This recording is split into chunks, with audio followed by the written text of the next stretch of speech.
Hello everyone, welcome back to my channel. Today I want to discuss about future perfect continuous tense. Future perfect continuous की बात ही कर रही हूँ तो सबसे पहले जान लीजिए फ्यूचर परफेक्ट टेंस की अफर्मेटिव सेंटेंस यानी सकारात्मक वाक्य इसके पिछले वीडियो में बता दी हूँ, उसे आप जाकर देख लीजिए।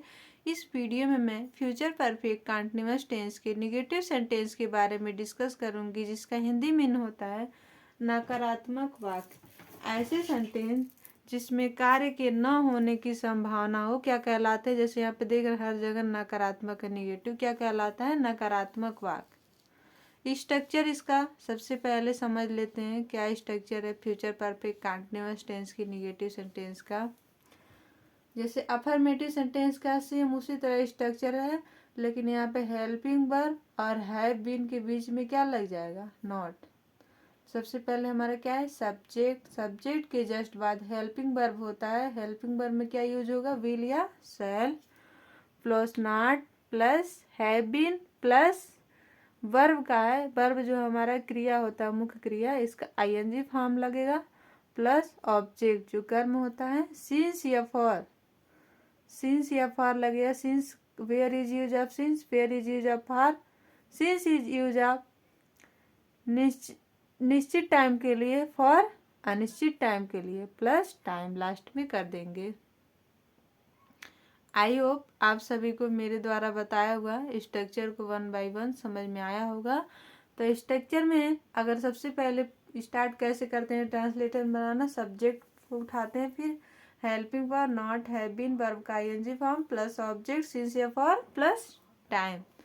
तो चलिए बिना देरी किए एग्जाम्पल के थ्रू 1 बाय 1 करके पढ़ते हैं। Let's start reading with example. Example number 1, वह सुबह से काम नहीं कर रहा होगा।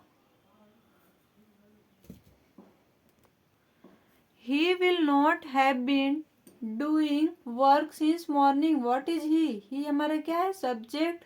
सब्जेक्ट के जस्ट बाद हेल्पिंग वर्ब लगे विल या शैल। तो यहाँ पे बताएं आई और वी के साथ ओनली शैल का यूज होता है, बाकी एनी सब्जेक्ट अदर कुछ भी रहे उनके साथ विल लगाते हैं। तो उसी के अकॉर्डिंग यहाँ पे ही के साथ विल लगाएंगे।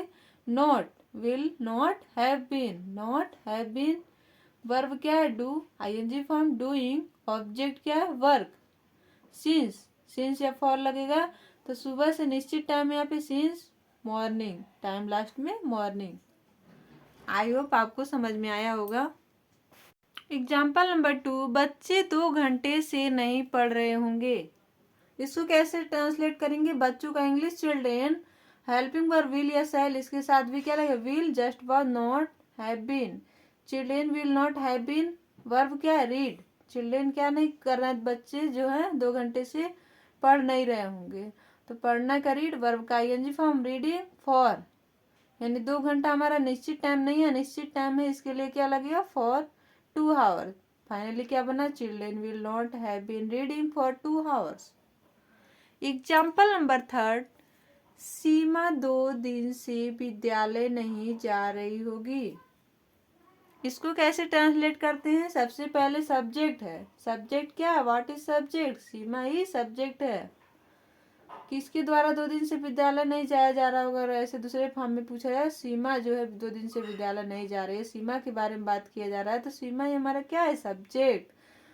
सब्जेक्ट इन सीमा के साथ क्या लगे, will just verb not have been. Verb go, ING form going to school, कहाँ को नहीं, ऑब्जेक्ट क्या है, टू स्कूल। 2 दिन से निश्चित टाइम नहीं है, अनिश्चित टाइम है, फॉर 2 डेज।